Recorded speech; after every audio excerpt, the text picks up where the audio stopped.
खुलुमबाय रायजोफोर, दिनैनि गोदान भिडिअ बयखौबो बरायबाय। दासिमनि माखासे खौरांफोर लानानै फैदों। नोंथांमोना भिडिअखौ जोबजासिम नायलांदो आरो भिडिअखौ मोजां मोनोब्ला अननानै मोनसे लाइक खालामदो आरो चेनेलखौ साबस्क्राइब खालामाखैब्ला सानफ्रोमबोनि खौरां लानो थाखाय चेनेलखौ साबस्क्राइब खालामनानै बेल आइकनखौबो अलाव होनानै लादो। अब्ला दासिमनि खौरांफोरा फारियै कार्बि आंलंनि हावरा घाट रंपुरआव मोनसे मुगैथाव इनाय दुखुनांथाव मोनसे जाथाय जादों। सासे सरकारि फरायसालिनि फोरोंगिरिया 9 बोसोर बैसोनि हिनजावसा गथ'खौ जिनाहारि खालामनाय जाथाया सोराङाव फैदों।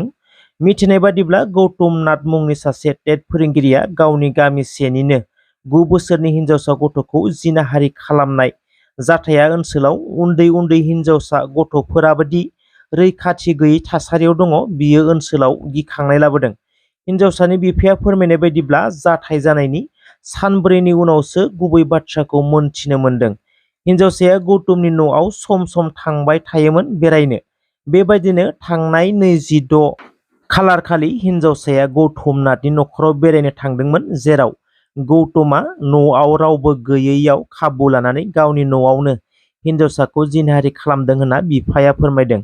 सानथामसोनि उनाव हिनजावसाया जेंनायाव गोग्लैनायाव न'खरा देहा फाहामसालियाव लांदोंमोन आरो गासैबो बाथ्राखौनो हिनजावसाया डक्टरनो खिन्थाना लादों होनना मिथिनो मोन्दों। लोगो लोगो हिनजावसानि बिफाया पुलिसनि एफआइआर होनाय जायो आरो दायो दायनिगिरि दुथां गौतम नाथखौ पुलिसआ खाबाय। न'खरनि आरो गामिनि सुबुंफोरा दायनिगिरिखौ फासि होनांगौनि दाबि खालामदों। सनितपुर जिल्लानि राङापारायाव मोनसे दुखुनांथाव जाथाय जादों। गावनि जोनोमगिरि बिमाखौनो बुयै बुयै जिउ फोजोबदों मंगल सिं नार्जारी मुंनि सुबुङा।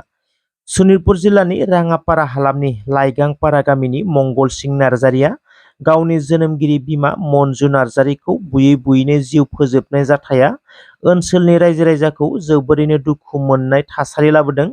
जाथायनि गुबै जाहोनखौ रोखायै मोनथिनाय जायाखैब्लाबो नाथाय खौरां बिजोंफोराव फोरमायनाय बायदिब्ला बिमा आरो बिसाज्ला दान्थे बिदान्थे जादोंमोन।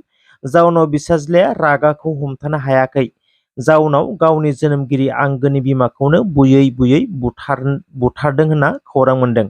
जाथायखौ खालामनानै मंगल सिं नार्जारीया खारखोमाना दंमोन होनना मोनथिनो मोन्दों। जाथायखौ खोनानानै लोगो लोगो राङापारा पुलिसआ जाथाय जानाय जायगासिम थांनानै मन्जुनि गोथै देहाखौ राङापारा पुलिस स्टेशनसिम लांदोंमोन। बेनि उनाव खारखोमानानै थानाय मंगल सिं नार्जारीखौबो एरेस्ट खालामबाय होनना मोनथिनो मोन्दों। गुगोल पेआ बन्द जासिगोन होननाय खौराङा ससियेल मिडियायाव गोबांथार गोसारदों। नाथाय थारैनो बन्द जामारगोन नामा गुगोल पेआ? गुगोलआ फोरमायनाय बायदिब्ला भारतआव गुगोल पेआ बन्द जाया।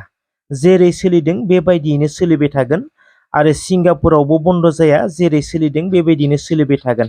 नाथाय इउनाइटेड स्टेट्सआव फैगौ 4 जुननिफ्राय गुगोल पेनि सोलाय गुगोल वालेट जागोन आरो बेयावनो गुगोल पेनि गासैबो फिचार्सआ थागोन होनना गुगोलआ मोनथिहोदों। कक्राझार लकसभा बियाबाव सोर देरहागोन?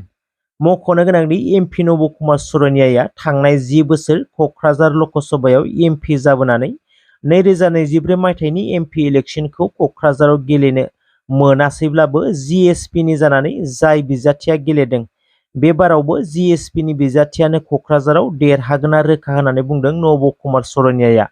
15,000निफ्राय 30,000सो भट बांसिन मोननानै जिएसपिनि बिजाथिया देरहागोना रोखा होननानै बुंदों नब कुमार सरनियाया।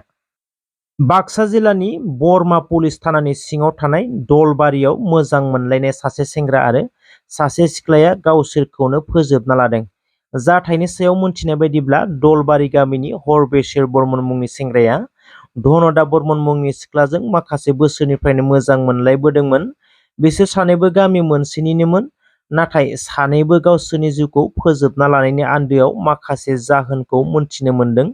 हौवासानि न'खरा फोरमायनाय बायदिब्ला बिसोरनि मोजां मोनलायनायखौ बिमा बिफा आरो गामिनि गासैबो मोनथिगौ, नाथाय सानैनिबो बैसोआ हाबा जानो मोननाय सम जायाखैमोन। जाउनाव हौवासानि न'खरा बुजायनानै दोनदोंमोन जे जेब्ला सम जागोन हाबाखौ जानो हागोन होनना। नाथाय गामिनि सुबुंफोरा फोरमायनाय बायदिब्ला हिनजावसानि न'खरा हरबेसर बर्मननो हरा आरो गोबां समाव हिनजावसानि न'खरा हिनजावसाखौ टर्चार खालामबाय थायोमोन होनना बुंदों। बिनि जाहोनावनो सानैबो गावसोरनि जिउखौ फोजोबना लादों होनना बुंदों गामिनि सुबुंफोरा। आसामाव बारहुंखा दैबानाजों आथिखालाव गोबां जिल्लाफोराव दासिमबो गोबां सुबुङानो हालाय हाफाय रिलिफआव थानो गोनां जानाय खौरांफोरखौ ससियेल मिडियानि गेजेरजों नुनो मोनगासिनो। गोबां जायगायाव दासिमबो गोख्रों बारहुंखानि गाज्रि फिनजाथाय जाबाय थानायखौ नुनो मोनगासिनो। थांनाय हराव नगरमारायाव गोख्रों गिख्रंथाव बारहुंखाजों मोनसे जाथाय जानानै थाङो। गुवाहाटीनिफ्राय फैबाय थानाय गंसे मेजिक गारिनि सायाव गिदिर बिफाङा बायसिननानै गिदिर बिफांजों होसिनजानाय बे सावगारिखौ नोंथांमोना नुगासिनो। मख'नो गोनांदि बोथोरखौ लानानै आसामाव मोनसे गिखांनाय थासारि फैदों। जिकुनु समावनो फैनो हागौ गिख्रंथाव बारहुंखा। जाउनाव आसामनि गुबुन गुबुन जिल्लाफोराव दासिमबो साइक्ल'न रिमालनि गोहोमा नुजाबाय थानायखौ नुनो मोनदों। थेंक इउ सो माच रायजोफोर, जायफोरा भिडिअखौ जोबजासिम नायजोब्बाय। भिडिअखौ मोजां मोनोब्ला मोनसे लाइक खालामदो। दासिमनि थाखाय खौरां बेसांखिनियानो। थेंक इउ सो माच।